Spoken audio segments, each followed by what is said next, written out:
வடலூரில் வள்ளலார் நிறுவிய சத்தியஞான சபையில் புரட்டாசி மாத ஜோதி தரிசனம் காண்பிக்கப்பட்டது. கடலூர் மாவட்டம் வடலூரில் வள்ளலார் நிறுவிய சத்தியஞான சபை உள்ளது. மிகவும் பிரசித்தி பெற்ற ஆன்மீக ஸ்தலமான இங்கு மாதந்தோறும் பூச நட்சத்திரத்தில் ஜோதி தரிசனம் காண்பிக்கப்படுவது வழக்கம்.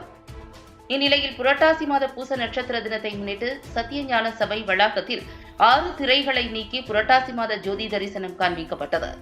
இந்நிகழ்வில் திரளான பக்தர்கள் கலந்து கொண்டு அருட்பெரும் ஜோதி அருட்பெரும் ஜோதி தனிப்பெரும் கருணை அருட்பெரும் ஜோதி என்ற வள்ளலாரின் தாரக மந்திரத்தை உச்சரித்தவாறு ஜோதி தரிசனம் மேற்கொண்டனர். இதனைத் தொடர்ந்து வள்ளலார் சபை வளாகத்தில் பக்தர்களுக்கு சிறப்பான அன்னதானம் வழங்கப்பட்டது.